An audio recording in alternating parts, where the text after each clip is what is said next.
Hello and welcome to Silicon Valley Impact on TALRadio. This is Roger Royse with this week's episode. Today we're talking with Nicole Bradford. She is the founder of Transformative Tech organization, and she's going to talk to us about what transformative tech is, what it does, what her organization does, and how she got here. So Nicole, thanks for being here. It's really great to see you again and to be able to talk with you about some of the big things you've been doing these last few years.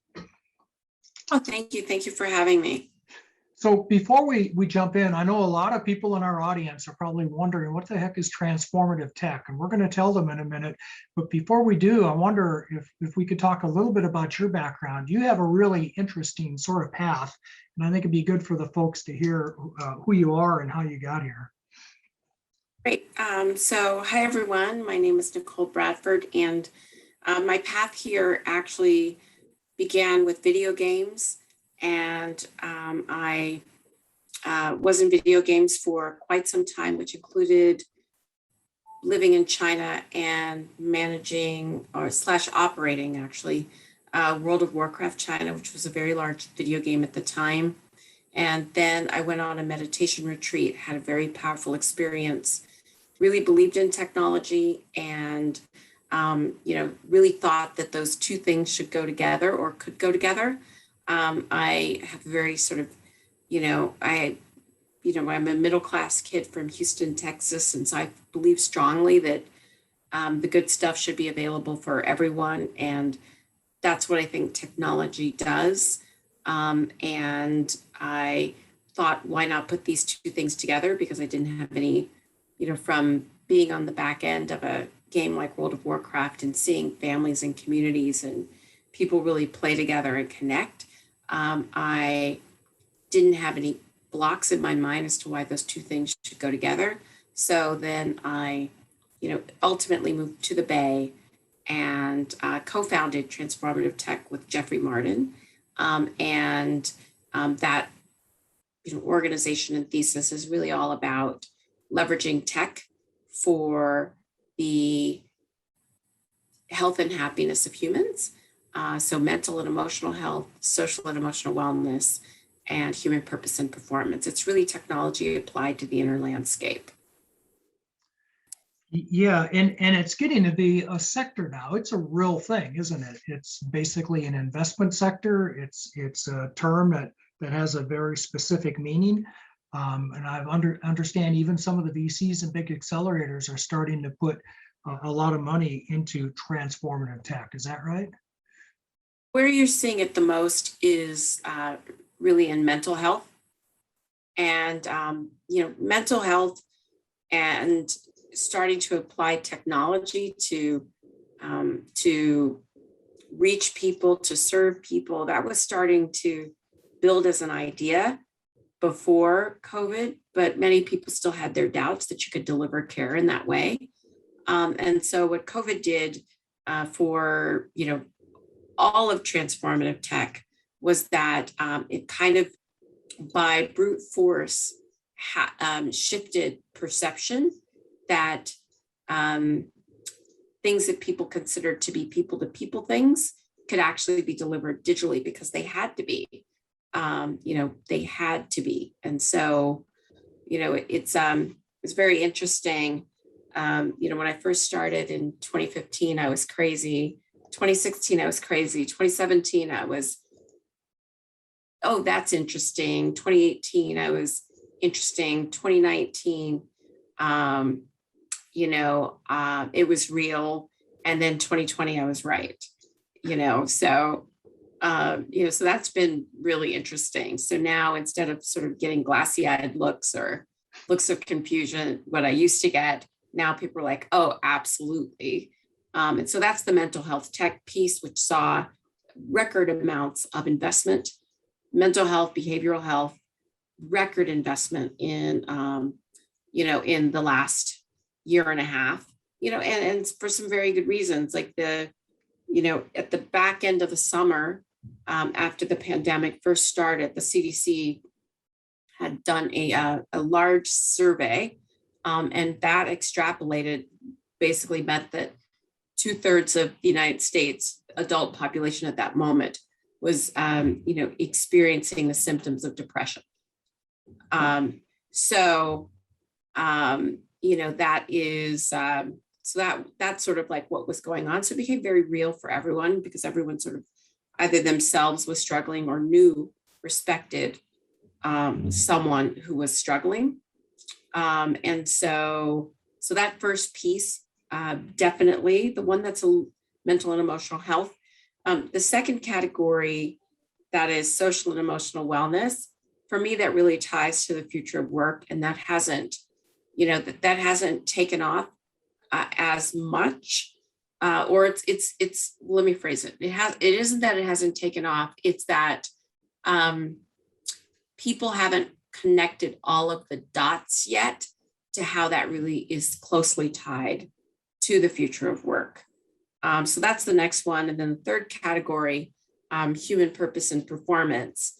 That's sort of like, you start to get into consciousness and technology, or, performance tech. And so it becomes a little bit more of a connoisseur's game, but lots of advances are starting to, create more and more products. And so, it will come. But the mental and emotional health was like the really big one and massive sector now. Yeah, that seems to be getting a lot of attention, mostly because of what's going on, I think, in precision medicine and digital health, and the fact that these services can be delivered remotely now, because like you say, COVID sort of forced us into that, and it sounds like it's changed things forever, right? Forever. Yeah, absolutely. Well, I mean, you basically had, not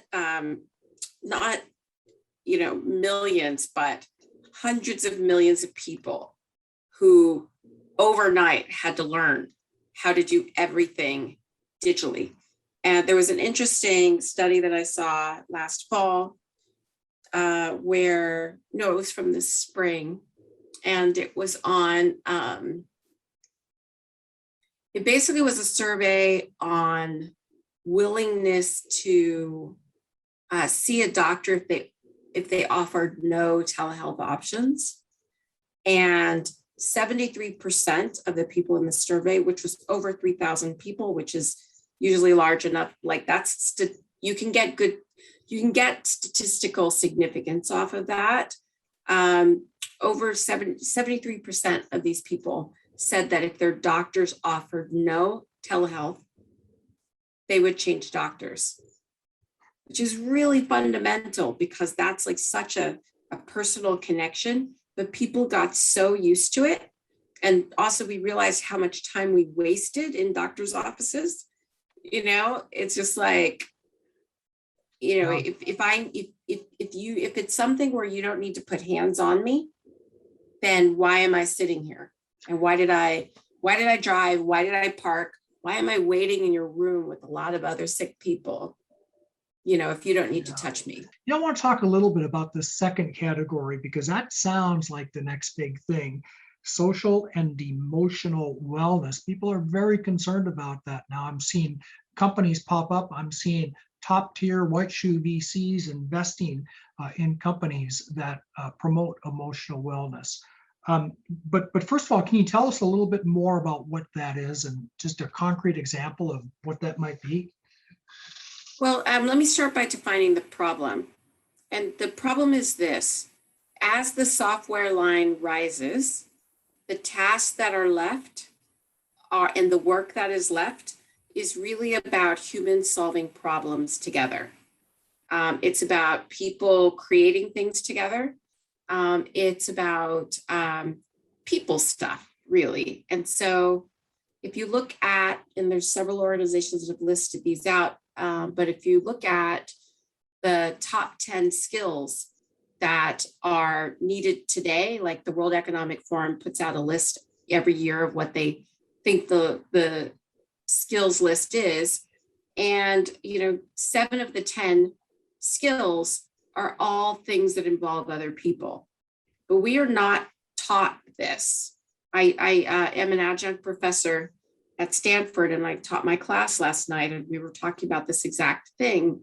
And I said, it's like, I said, how many of you have taken a class on, how to communicate boundaries to your loved ones?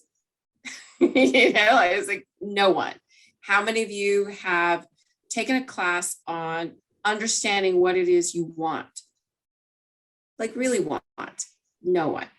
And so the reason why I make those jokes is that these are all, what broadly defined go into the buckets of what you might have heard about EQ, what you might have heard about, adaptive advantage, and people rename it every couple of years, but it's really people skills. And so what's happening is that the software is taking the rote skills, and what's left are the people skills, but we don't teach it anywhere in our society, except maybe a Montessori school, and the Finns teach it, by the way. And so what that means is that what it takes to be hireable, what it takes to be employable is changing. What it takes to be valuable to an organization is changing, and we don't teach it, which means we've left it up to luck. To give a couple of specific examples, with that is, a specific, well, actually, before I do that, there's another point I want to make. So that's kind of the problem. And and the other thing I want to tell you is that COVID accelerated this transfer of skills or transfers of tasks by 5 to 7 years, automation, because there was a period of time where it's like you didn't actually have to fight the union or people's preferences about starting to use more and more software for things people did in person, because it just people just did it because they didn't have the people they needed to. So automation is really accelerated. So this sped up 5 to 7 years, the actual erosion of tasks. So we're in this place where, we need people to have a certain skill set. We don't teach it in our society, and there's this gap. And so you mostly see it on the corporate level, people approaching it, because they're also some of the people who pay the most for certain types of people. And so specific applications for actually, teaching that part about essentially really learn, it's basically like humanity 101. We are born with emotions, but we are not born emotionally fluent. And it's that, it's that lack of emotional fluency that, keeps us from, really working well with other people. And so there are products. It's at the very, I would say it's, if mental and emotional health on a scale of, 1 to 10, and just the productization that you've seen is probably now like at an 8. And before I would say it was at a 5, and COVID moved it up by 3 points. This application of like using technology to help people learn how to be better with other people, that's probably at a 3 or a 4. And people are starting to, really work on it more because of remote work, and because of having, watched this transition that I've described, and also because some of the early people who were digitizing, specifically manufacturers, have gotten to the point where they've done, like the leading ones on that point who have created, say, for example, an enterprise metaverse. Anheuser-Busch has done a really good example. Like they from the field to the can, their entire supply chain is tracked in like a really extraordinary way. But what all of these companies are understanding, especially the leaders, is that they thought that software would do it. Like they thought they could just software the whole thing.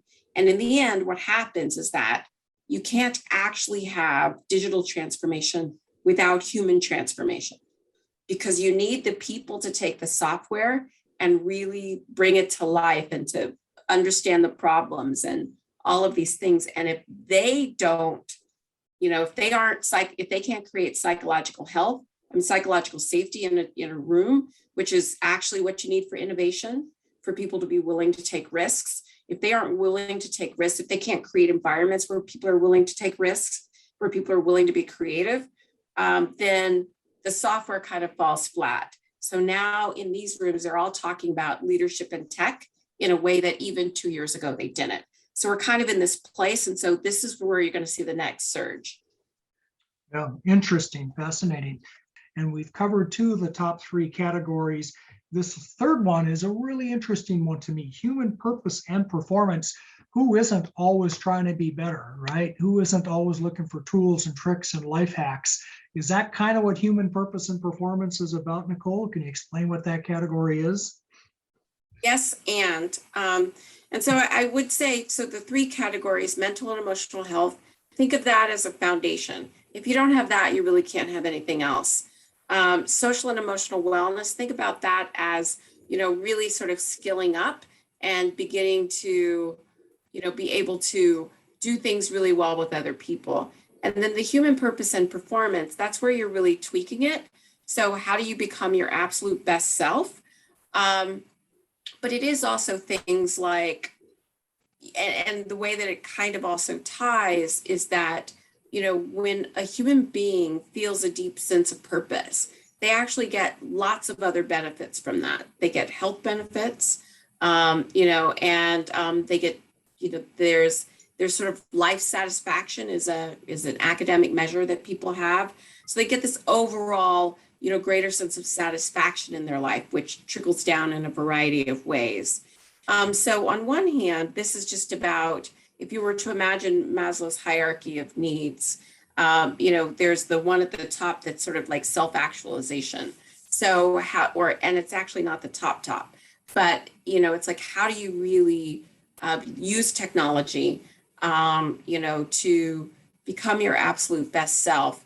And then after you have done all of that, when you know your purpose, because it's like, one of the fundamental things that is happening is that, really sort of, and I think you could see this with climate change and a bunch of other things, sort of like, as a species, we haven't really decided what we're about, and we're getting to a place, and Yuval Harari makes this point really well, we're getting to a place where, a lot of the fundamental things that we used to spend most of our time on, looking for food, looking for shelter, protecting borders, I mean, some people are still doing that, but, as a whole, we don't spend the amount of time thinking about that and doing that as, our ancestors 1,000 years ago did. We're doing different things, and software is eating away at more and more things that, used to worry us. And so we're in this gap. We haven't sort of set, now that we're not worried about survival the way that we once were, though climate change is certainly an existential risk. We haven't come to what is it that we're here for? And, and that's going to take a while. But in order to contribute to that question, you have to know why you were here.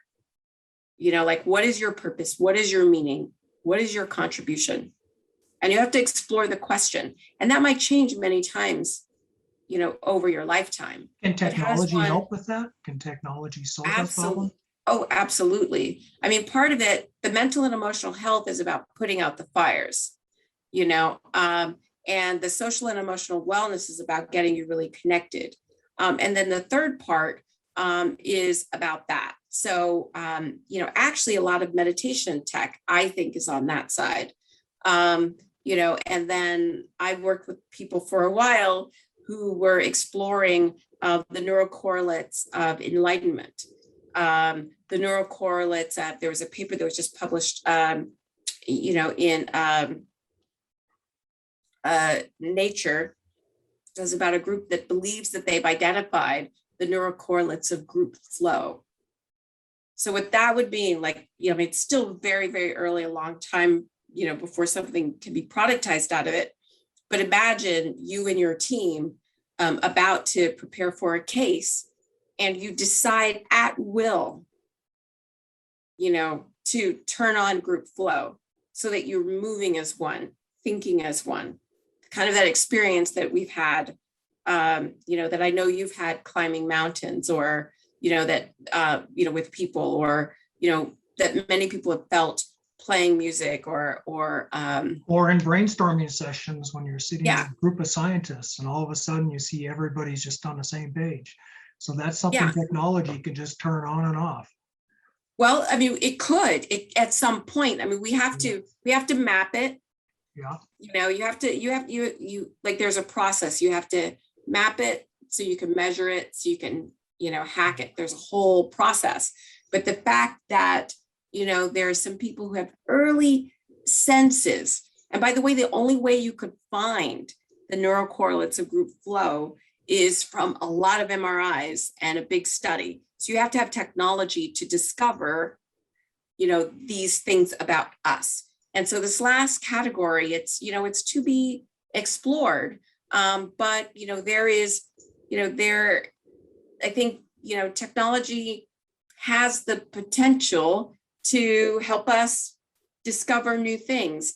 One of the things that I really love, and, when I think about, a lot of times when people think about augmentation, they think about augmented reality, or think about Siri on your face. I am more interested in augmenting my senses. So like, I would be very interested in, walking through a forest and hearing, the mycelial network that's under the ground. Or I would be very interested in being in a concert, a Beyonce concert, and feeling 100,000 heartbeats on my skin. Like that's, the things that we could do, and we really don't know where it will take us. But the practical matter is mental and emotional health, put out the fires, social and emotional wellness, get us on the same teams. And then human purpose and performance, using technology to help us understand who we are, to add new senses to ourselves, and then, to ultimately, potentially work out a shared narrative.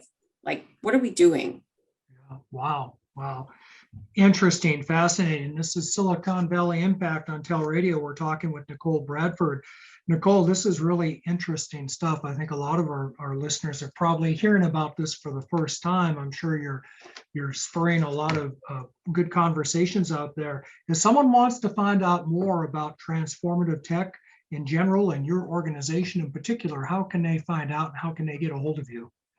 Yeah, just, for transformative tech, www.transformativetech.org, and all the contact information is there. And then, I do a fair bit of future casting with organizations and corporates and stuff like that. And so if someone wants to talk to me, they can just ping me on LinkedIn, Nicole Bradford. Okay, awesome. Well, thanks again for being here, Nicole Bradford, Transformative Tech. This is Roger Royse with Silicon Valley Impact on TALRadio.